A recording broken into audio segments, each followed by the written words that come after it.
Hi guys, I'm Nignarf and welcome to another chapter of my Dark Souls lore series. This one's about Thorolund and Mirrah, and again it's all about possible locations and how knowing this can affect the lore of Dark Souls. This is gonna be a tricky one, so you're probably gonna have to watch it twice. Okay, let's start. In Dark Souls 1, Thorolund was the land of clerics, and we know that Havel the Rock, Rhea, and the Paladin Leroy among others came from Thorolund to Lodran, and also we know that the Church of Way of White resides in Thorolund. So, there are many clues telling us that Thorolund is not in Lodran. First, the priest had description in Dark Souls 1, saying, it holds almost no meaning in the land of Lodran. Second, the Lloyd's Talisman description in Dark Souls 1. In the outside world, the undead are cursed creatures. And third, the gold coin description also in Dark Souls 1, saying, coin made of gold with Allfather Lloyd and his white halo shown on its face. Those who dream of returning to the outside world are fond of carrying this around. Now we got two facts out of these descriptions. First, the Thorolund is in the outside world of Lodran, and second, the Thorolund is one of the places where coins are still available as a currency. That implies there are no undeads in Thorolund, and the reason why is very clear in the game. Back to the Lloyd's Talisman description in Dark Souls 1, talisman utilized by Allfather Lloyd's cleric knights to hunt down the undead. We know from Petrus that Rhea, a priestess of Way of White who is an undead, and is escorted by two more undeads, is on an undead mission in Lodran. Also, the Seek Guidance miracle description in Dark Souls 1 says, miracle of clerics on an undead mission. And finally, according to the Paladin Helm description in Dark Souls 1, Leroy set out for Lodran in the first undead mission of the Way of White. So it looks like the Church of the Way of White was killing Thorolund of undeads, by hunting them down or by sending them away to Lodran in undead missions. And that is a very important clue in terms of lore, but that's a subject for another video. Now there are many links between Thorolund and Mirrah, so let's start with the easy one. Havel the Rock was a bishop of Way of White according to the magic barrier spell description in Dark Souls 1. Miracle of Bishop Havel the Rock. Now in Dark Souls 2, the same spell says, this miracle is said to shield its caster with the rock's armor and was common among the wizard knights of Mirrah. Okay, there's a lot of information here. First of all, there are wizard knights in Mirrah. Lucatiel says nothing about this. She says something about an order of knights, but she never says that they use miracles. And I've never seen her casting miracles. If any of you guys have footage of her doing it, I'll be really glad to know about it. Second, I believe there's a translation issue with the wizard knight's title. It should be cleric knights, since this is a miracle, not a sorcery. Also, it's worth mentioning that in all RPGs there's always a class called Paladin, and it's basically a knight who uses miracles. Third, it says rock's armor, but with a capital R, and that means it's referring to a name, not to an actual rock. And fourth, it says it was common to the wizard knights of Mirrah. And it's interesting how From Software said common instead of something like was discovered by or this guy taught them this miracle. So if it was common, then the wizard knights of Mirrah, aka paladins, have had this miracle with them since always. Another item supporting the idea of this character Havel the Rock, coming from Thorolund to Lodran, like he came from his homeland, is the Wysen's ring description in Dark Souls 1, a divine ring entrusted to the head bishop of the Way of White and apostle to Allfather Lloyd. The head bishop of the Way of White is a guardian of law and caste, and one of the great royals of Thorolund. So this is basically connecting Thorolund as the homeland of Havel the Rock. And this is important because if he was from Thorolund and his spell is common to the wizard knights, aka paladins, of Mirrah, that makes you wonder if Mirrah is a land of clerics. Well, according to the holy water urn in Dark Souls 2, in the old capital of Mirrah, an ancient well-protected spring produces holy water. This item and the magic barrier spell description in Dark Souls 2 are supporting the idea of Mirrah as a land of clerics and as a land of wizard knights, aka paladins. And there's actually more information behind this. Now this is one of the greatest puzzles I've ever done, because the pieces are scattered throughout the two games. Why the armor of the Drangleic soldiers in Dark Souls 2 looks so similar to the armor of the Paladin Leroy from the Church of Way of White in Dark Souls 1. And before saying anything, let's make clear that Dark Souls is a deterministic game, where the characters have a purpose and every detail you find is significant to understand why it's all happening. So, the only way to know why they look so similar is to track down who made the armor of the Paladin Leroy and who made the armor of the Drangleic soldiers. Now, according to the Divine Ember description in Dark Souls 1, Divine Embers are property of the church and intended for Divine Blacksmith. Divine weapons are for undead hunting.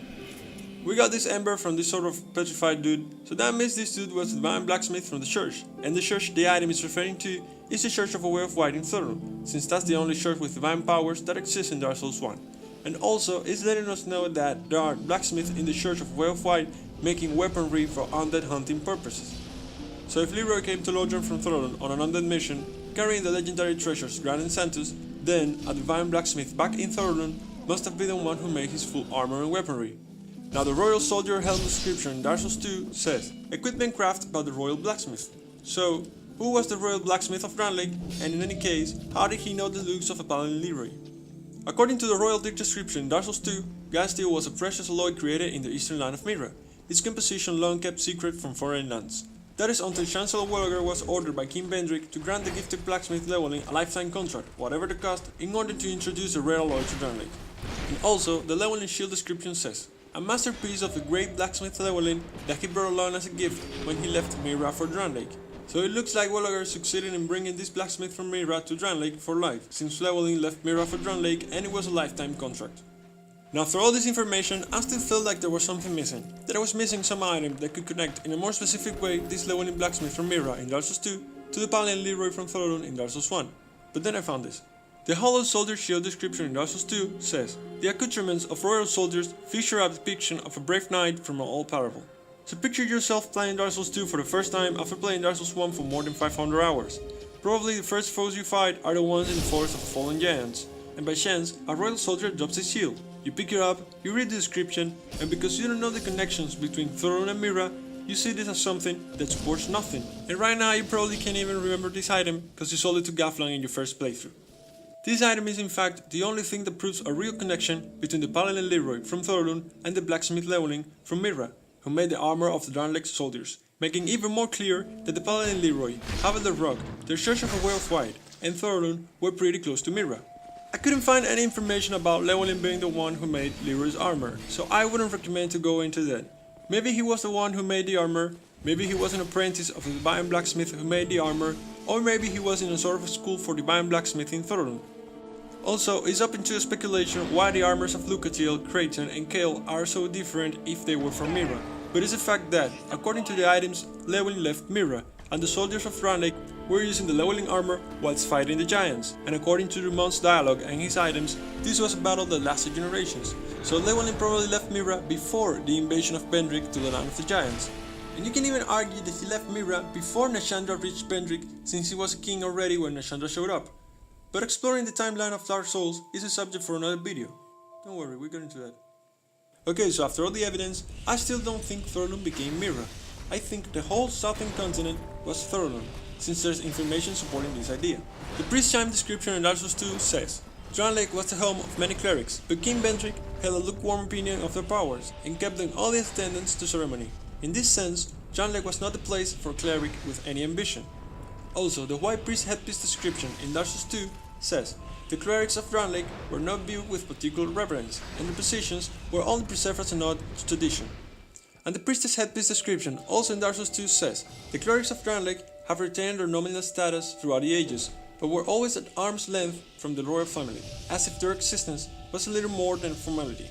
It sounds like the clerics of Drangleic were adopted from another kingdom that existed before Drangleic, and Bendrick kept them as a nod to tradition. And this is supported by some more facts. The Dragon Rider Great Shield description in Dark Souls 2 says, together with the king, they crushed its former inhabitants and erected a magnificent kingdom upon their graves. Now you guys know what's below Drangleic, the Grave of Saints. And there are more interesting things down here supporting the idea of a land of clerics in the southern continent before Drangleic. First we find this door on our way to the Grave of Saints, and inside there are a couple of things, including the Great Lightning Spear, which is the Legacy of Wind. Then we find a shield called This Chime, and it says, this chime, likely brought here by a visiting saint, is likely augments the effects of miracles.